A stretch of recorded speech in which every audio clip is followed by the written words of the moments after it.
Guys, hello and welcome to the Get Home Bag Gear List. What to pack for your 72-hour emergency from the perspective of a former military SERE instructor.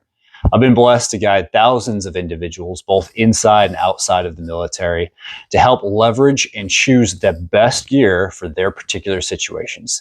So in this video, we're not only going to cover the individual items that I personally pack to be able to better navigate chaos in everyday life, but also we're going to go over the 5 basic survival categories. So you can use the same framework to tailor your own particular gear bag and customize it for your own needs. Are you guys ready to do this? Let's go.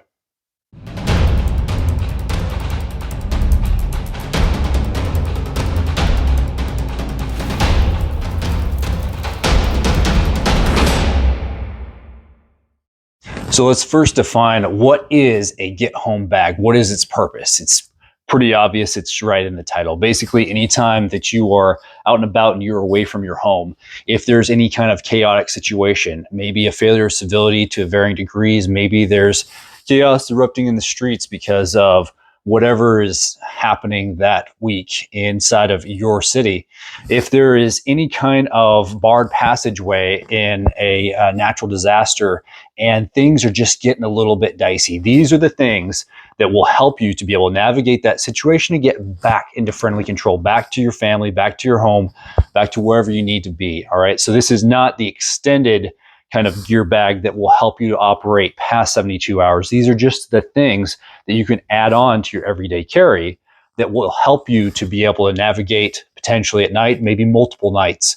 But the focus is being mobile, being lightweight enough, but carrying the necessary tools to be able to defeat barriers and any obstacles that you find in your way to be able to get back, even if it's in a very dangerous, semi-non-permissive kind of situation.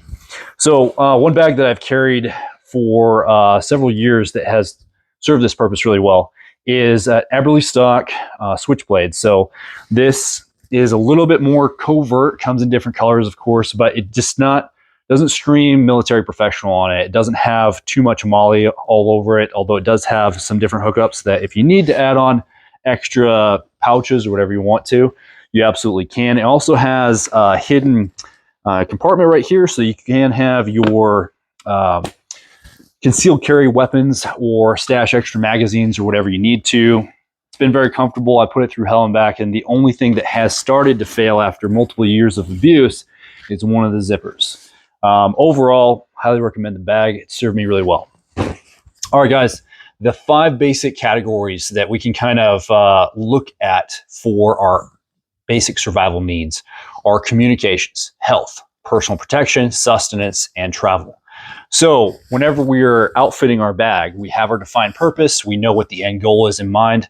But then if we look at it through that lens, as we're going to go through all the gear here, that helps us to quantify, are we prepared adequately or are we missing something in a key category? So like as an example, right before we started this video, I was kind of going through it in my mind. I was like, oh yeah, I need my medical bag because I didn't have it on the table. So guys, go through that list, keep those things in mind, and then ask yourself, is this going to be adequate in each category for your own particular situation? So let's start off at the top. All right.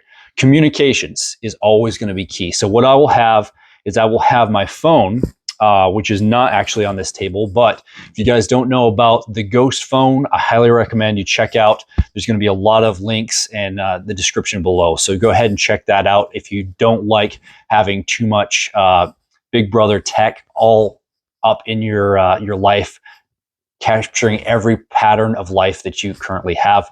I recommend that. All right. Besides communications from your primary cellular device, which could be compromised, maybe the cell towers are down, whatever it is. I also have a backup radio. So if anybody is familiar with ham radios, they're going to be familiar, probably most likely, with a Baofeng. This is a variant. This is actually a Wuxon because it's a little bit tougher. All right. But you Baofeng hardcore guys, rock on. All right. I'm not that particular about it, but having some kind of radio is helpful if A, you need to scan, monitor emergency channels, B, you need to communicate with other people in your network, and you have some kind of alternate line of sight communications.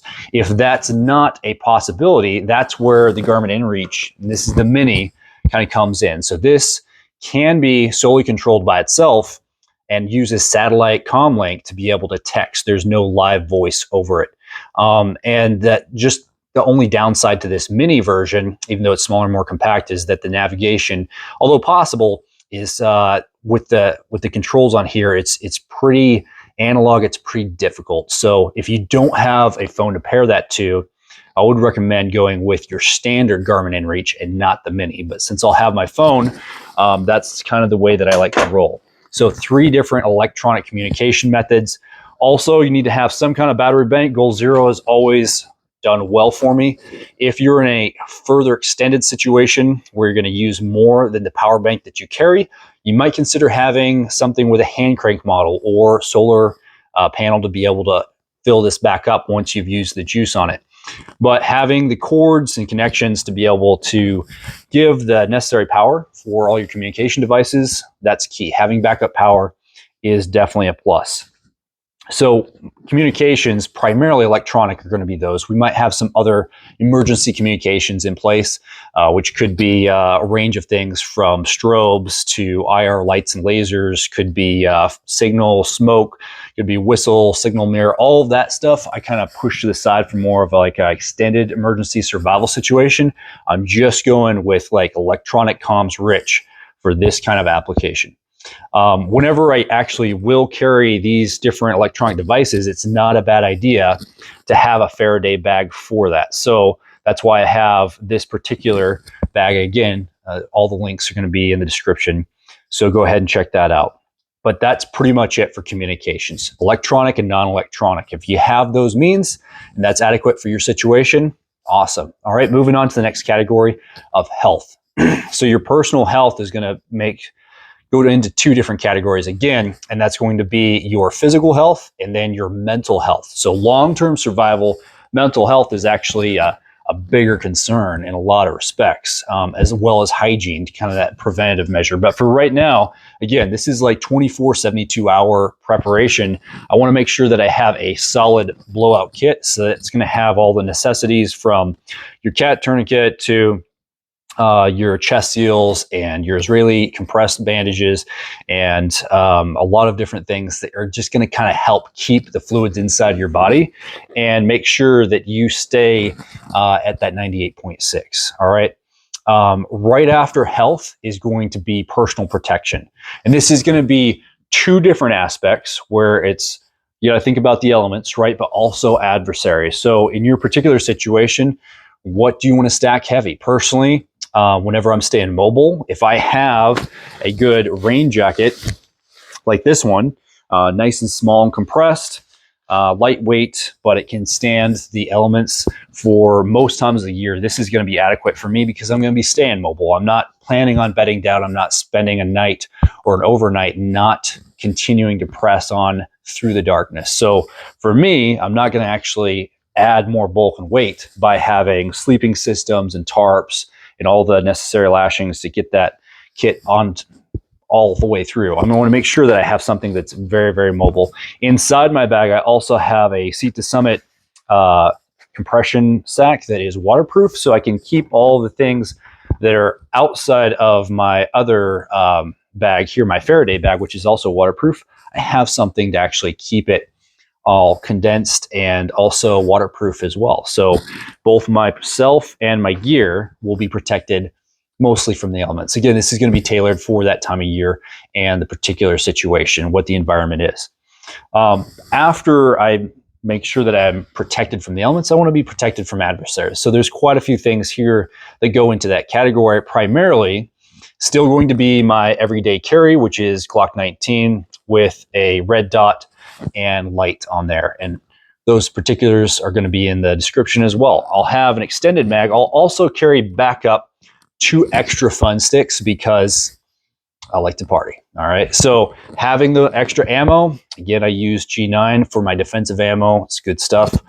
These are all going to be my primary application But also something to consider is having a good fighting blade. So if you have a good folder or a good fixed blade, that's awesome. I've got some smaller ones that are a little bit more tailored to actually using for different survival situations, like this ESSE, which has proved me well throughout the years that I've used it. ESSE knives are really solid. They got amazing guarantee. They take care of you. Recently, I've kind of upgraded to another version that's really, really compact and lightweight. This Scout Feather is made by Outdoor Elements. Is kind of cool because they integrate a whistle. It glows in the dark. You got this 90-degree flat edge for scraping your ferrocerium rod. And it's got your ferrocerium rod right here hooked onto your Kydex sheath. And then it's got a little knife sharpener, all kind of a nifty little package. So I've been playing around with that. And then there are some other tools that might work into helping me with personal protection.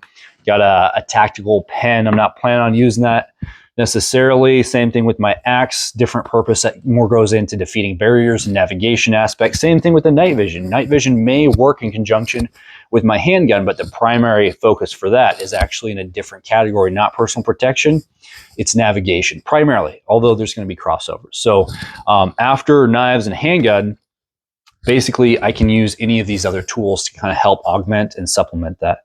So you have personal protection from the elements and from adversaries. Next is sustenance. So especially for a lot of travel, if you don't have a good way to store and decontaminate your water, right, disinfect it, maybe even purify it, if you want to go that route, then you want to have the kinds of equipment that are going to facilitate that and expand. Even though you have lightweight options, you want to be able to carry the water necessary for however long you need to trek to that next water source. So I really like the Grail system as a primary filtration means, because this is really, really slick the way that they made this, almost like a French press system. So I can just scoop this out of whatever water source I find, fill it up however it is, and then almost that fast with water, you have decontaminated it, and you just keep your bottle as your clean water source. So I can also fill this up into the other bags, whatever it is. You can have different kinds of canteens. This is a water bag made by Nalgene, so it has the Nalgene head on it. Also, platypus bags, really lightweight, compact, but you can store more water. I like to have water on the go, so not take things out of my pack, which is one reason why I'm always staying with some kind of Camelback water system so I can continue to drink that on the go. So those are my water containers. As far as actually disinfecting it, I also have some iodine. So iodine tabs is a backup to the filtration system from Grail. It's not my primary. It's a chemical means that can also help augment my actual medical kit, because iodine disinfects as well. So this is a decent option, really compact and stays with me. But as a tertiary for actually making sure my water is not contaminated, I also have a single steel wall mug here made by Pathfinder so that I can boil water if I need to. Not my primary, but having 3 different means and multiple different carrying sources is a must for me. All right. And then you have not only sustenance from water, but also food. This is my travel light kit. I'm not planning on being out for too long. Also, you do not need calories for a few day situation. It's nice to have. And I will pack some things that are lightweight but nutritious. Maybe you might throw in some jerky. Right here, I've got some fruit jerky, really compact, and could have cashews, different kinds of nuts. I also threw in 1 liquid IV, so this is really helpful to kind of get your electrolytes jumped up and get a boost there. Also, I like coffee, so this does not even have to be warmed up. You can make instant coffee. This is IQ Joe, and tasty, convenient little packets there. It's good to have options, but I'm going really lightweight with the actual nutrients and nutrition here. It's just something to give me a little bit of pep and keep my motivation and morale up. So that is my sustenance, both water and food. All right. Moving down the list to the final category is actually pretty thick with this current setup because mobility is key. Mobility is life. So I want to make sure I have good navigation kit to help me get there.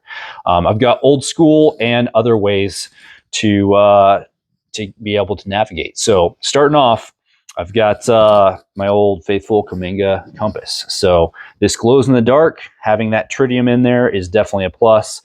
You guys, you can print out maps from CalTopo for your particular area and then fit it for the right scale that you want it at. Really helpful asset. It's free. You can print them off. You can laminate them, and you can make them for your specific area of operations. Having something to write with, write on, write in the rain notebook, small, is extremely helpful. Making navigation checklists, all the rest of it, guys. And then having a little protractor here is also convenient, so I can do more map work. Not necessary, but it's convenient. So I'll have it there. It weighs nothing. I have an extra pen, maybe a pencil. And then that's my essential kit. It's the backup. Primary is probably going to be phone. If I don't have phone, I'm going to have some other GPS backups. And one of them is built into this watch. So Garmin Instinct tactical watch will have GPS, also can charge via solar. Also, I have a backup charging cable for my Goal Zero battery system, right? Also, I have got another GPS. So actually 3 GPSs with this Garmin InReach because it's fast, it's effective. And in a lot of situations, it's going to get me there without ever having to pull up that map. But map is definitely a good idea as well. So those are the things that are going to help me to navigate. In addition to that, I have PVS 14 here in its own little padded hardened case. And then I have a little head mount to be able to keep it on. This one's called a Skull Crusher. It's super lightweight. And it's honestly just like the minimalist to be able to operate with it on top of my head and go hands-free with this Night Vision Gen 3 monocular. This could be a whole nother video, obviously, guys, with night vision, but I have it, so I wanted to make sure that I included this with my kit. And also something of note here is that you can get, this runs off of a single AA battery, and at least EBL does make these AA batteries that can recharge off of an external battery bank with micro USB cable. So that's handy because now I can have extended life, being able to navigate in the dark without any light, and I can continue to operate for multiple days at a time off this single battery, especially with that backup power source. So that's something that's hugely helpful. Some other things that can help me navigate through potentially locked obstacles are going to be a good set of lock picks. This one is made by one of my favorites, which is the Tuxedo kit, actually. And this is probably one of the a middle ranking kit. It's not the best, it's not the worst, but it's just exactly what I need. It's lightweight and it's a compact little kit. I also have a custom made little breaching bar in its own little sheath here from Lucas Olson Custom. So he makes knives, and he also makes cool little ancillary gear like this little breaching bar, which is just enough to be able to wedge into a door and use this Gerber dead-on as a has a hammer function, can pry things. This is primarily a breaching tool, so this is extremely helpful in a lot of different situations. It can clear glass, which is another reason why I have some gloves there. But it's can be also used as a weapon in a pinch, definitely, for sure. It is not a great field axe, which is one reason why it stays with my more urban survival kit, not necessarily for the woods, because that's not its purpose. A couple of extra things that I've got in here is just a backup micro survival kit made by SOL, Survive Outdoor Longer, and it's got a number of different things on here that's just its own small compact kit. If I do get into a more extended operation past that 72 hours, there's some things in there that can kind of help prolong that situation and help me to survive better. And also, I just always like having the ability to have fire, so a windproof lighter is definitely a plus there. Some other things, guys, that you could put in here that I don't have in this particular kit is a small truck gun, maybe a subcompact style weapon system with a maybe a Chris Vector, which is one of my personal subguns of choice. Something that's small, lightweight, that could still be concealed in your ruck if you wanted to. You don't have to be open carrying the whole time. So more firepower could definitely be a thing. You could also have some body armor, maybe some plates inside of your pack, but that's going to add weight, it's going to add bulk. And really the key thing for getting home fast, quick, and in a hurry is going to be that mobility. So mobility being your strongest asset. I don't want to have too much gear in there. Also, if you're expecting riots, maybe having a gas mask would be a huge plus for you. If you don't have a gas mask, maybe just having something as small as a travel baby shampoo to be able to wipe your eyes out and help clear some of that CS gas effect. There's a lot of things that you guys can add to it. Well, guys, what do you add to your get home bag that helps you facilitate that key aspect that mobility is life as fast as possible and get all the way back to wherever you need to? So some things to think about, guys. Also, because we care about you, we actually built an assessment. And this quiz, which again, there will be a link in the description below, will help you to kind of analyze what's the best style of bag for you. Maybe you don't need a get home bag necessarily. Maybe your situation is actually you need a whoosh bag, or maybe you need a bug out bag or something else. Maybe I'm never coming home bag. Whatever the situation is for you, we built an assessment that will kind of guide you to those answers. And we have curated lists of gear that we've personally vetted for many years and we trust. So not just things that are going to fail you in times of emergency, things that we've put through a lot of testing, guys. So all of these things on the table here today, tested rigorously, and I don't try to support anything that I haven't personally put through the ringer. So check out that assessment, guys. See what is going to be the best setup for you. After you finish that assessment, just understand that there is also an interactive web app on the back side of that so that you can actually plug and play and try different things, know exactly how much your bag is going to weigh, know different points of sale where you can, if you want to buy any particular item, you can find it right there just by double clicking. So we built that for you. Go check it out. Put in the comments below, what do you guys have in your get home bag? What would you change? What is best and most optimal for your particular situation? Let us know. And until next time, guys, stand ready and be prepared.